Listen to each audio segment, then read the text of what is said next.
Hello, mi gente, and welcome to Espanglish. As you can probably tell, I'm fighting a cold, and I've been fighting for, over a week now. So yeah, if I sound kind of crazy, bear with me. But man, what a week.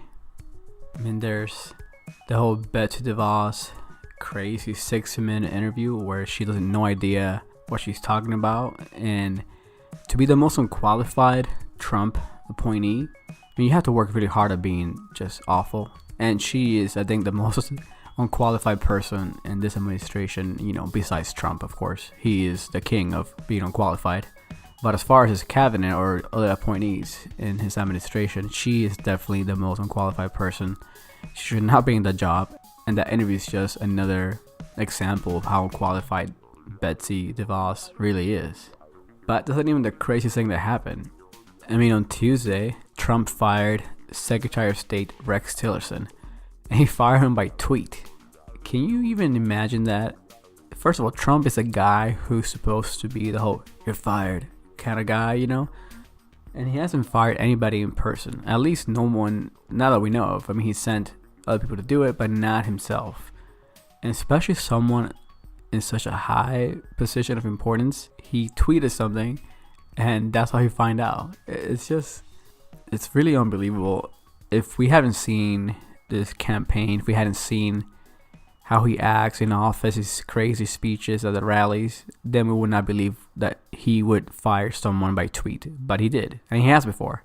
And it's just something that it blows my mind, and it shows how insane things are.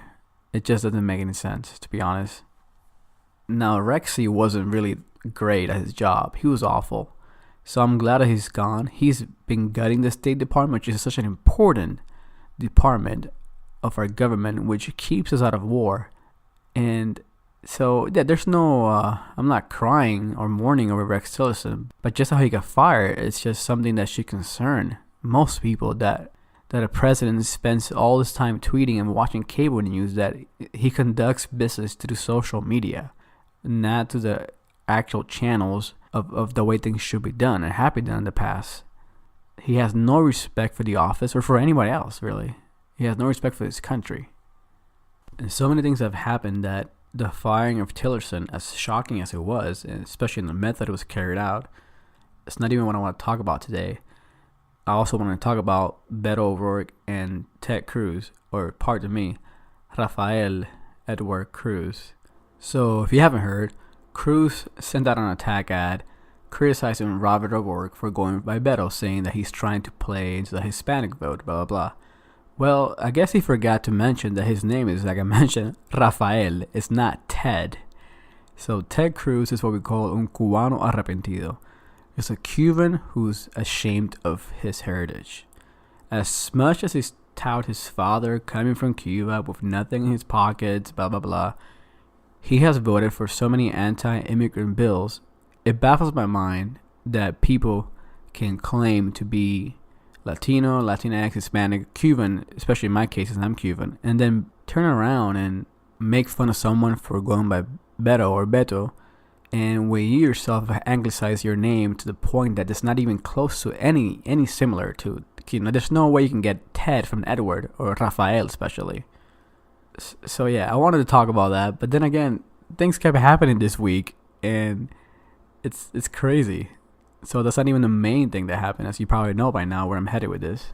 Some good news before I get to the main part of the podcast, that Conor Lamb, he won in Pennsylvania. He beat a Republican, and this is a place where Donald Trump, a district where Trump won by more than 20 points.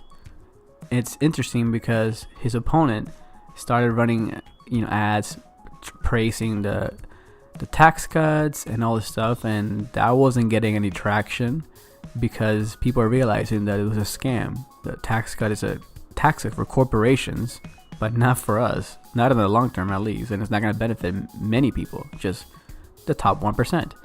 So what do? They put all the MS-13 attack ads, and Conor Lamb is not strong against border. He's a Pelosi Democrat, blah, blah, blah. It didn't work. By the way, I don't know why I'm saying blah, blah, blah so often in this podcast. I guess this is the word of the day, or not really a word per se. Anyways, so Trump said after Conor Lamb won and they tried to make up excuses for why a Democrat won in a Republican state, he said, the young man last night that ran, he said, oh, I'm like Trump, Second Amendment, everything. I love the tax cuts, everything. He ran on that basis. He ran on a campaign that said very nice things about me. Well, first of all, it doesn't even make any sense. Because if you have a Democrat running against a Republican, why would a Democrat pretend to be a Republican beat the Republican? It doesn't make any sense at all. It's just an excuse. Lamb did not run as a Republican or a conservative or anything like that. He wants to keep the Affordable Care Act in place. I mean, his opponent, Rick Saccone, I think that's how you say his last name, he wants it repealed. Lamb blasted the GOP tax plan, the tax cuts as a giveaway to the rich. And of course, Rick supported it. And Lamb actually did support Trump's tariffs on steel and aluminum, even though GOP leaders actually opposed him, like Ryan. So there's really no way to make Lamb sound like he's running as a Republican, except in the weird, twisted mind of the Republicans like Ryan and Trump, who instead of admitting, hey, maybe we should take a look at what we're doing over here in Pennsylvania, how we lost this district. No, instead of doing that, they don't want to admit the fact that Trump and Trumpism was defeated, that it's not going to replicate, and that they're going to lose a lot of seats in November, that they should think about what they're doing right now. But no, because admitting defeat is something that Trump does not like to do. So he's going to go in this weird alternate reality, and he's dragging everybody else with him. And hey, I don't care. I'm glad. Keep thinking that, buddy. Keep thinking that this is just a fluke.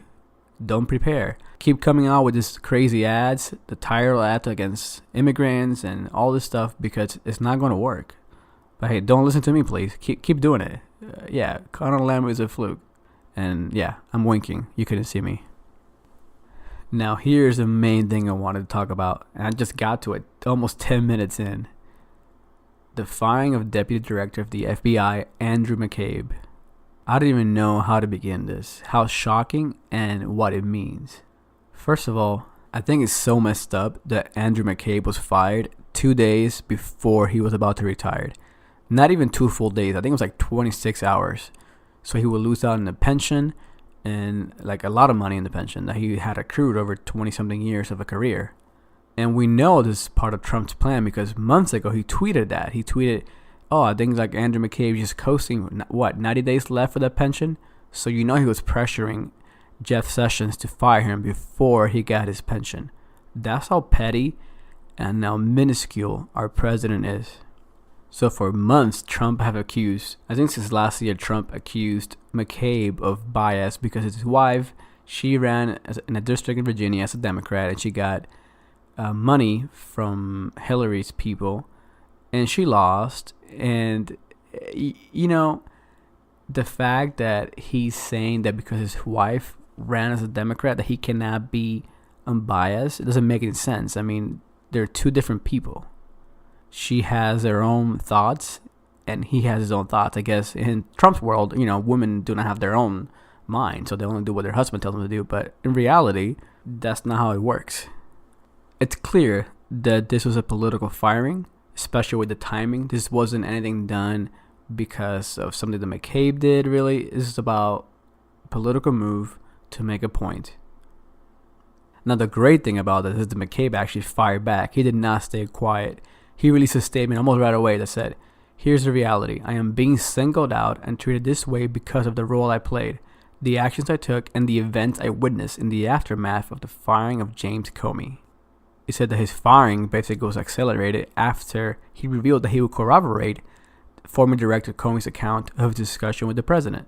So Trump is definitely afraid because he fired Comey over Russia. I mean, he asked Comey if he would let Flynn go, if he could look the other way, and then he asked him if he was loyal to him, and then he told Lester Holt that he did fire Comey over Russia. So he's trying to distance himself. And that's why he was so pissed at Andrew McCabe for all this time.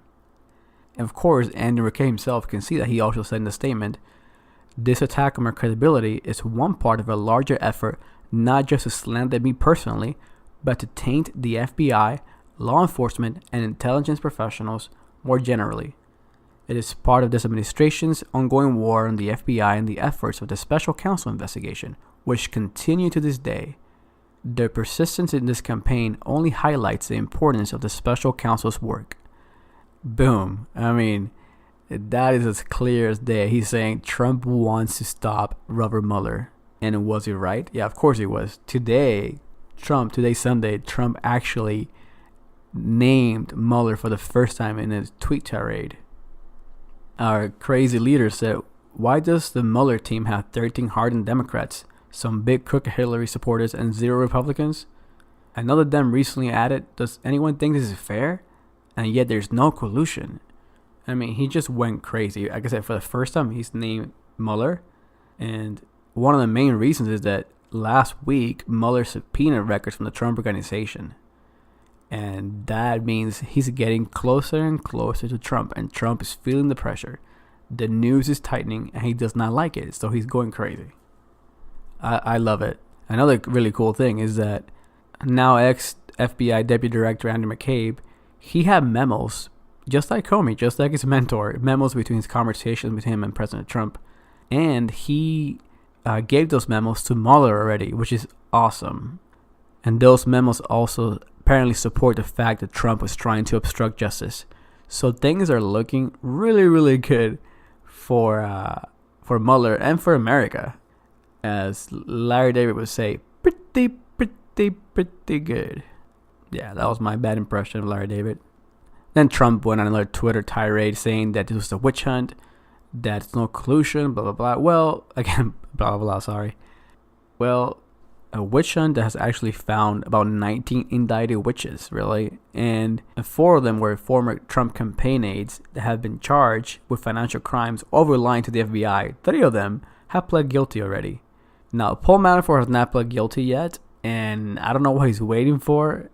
He better. I know Mueller's applying pressure, because I know if Manafort flips, Trump is definitely next, or Kushner. Somebody up high is going down for this. The fact is that the firing of Andrew McCabe was a complete political move. Again, like I mentioned, it shows how desperate Trump is. Mueller's closing in. He's isolated. Hope Hicks is not there anymore. A lot of his old-time friends, his little buddies of corruption, are gone. Many of them are either being fired or quit or being indicted on charges. So it's looking like 2018. Hopefully, I mean, I don't want to give false hopes here, but I think Mueller's closing in. I think pretty soon he's gonna bring charges against Trump, and honestly, the day he does, I'm gonna get wasted. I don't care what happens after that. Just him bringing charges, I'm gonna get wasted. Maybe I'll do a podcast while I'm drunk. Thanks for listening, guys, and I'll see you guys next time.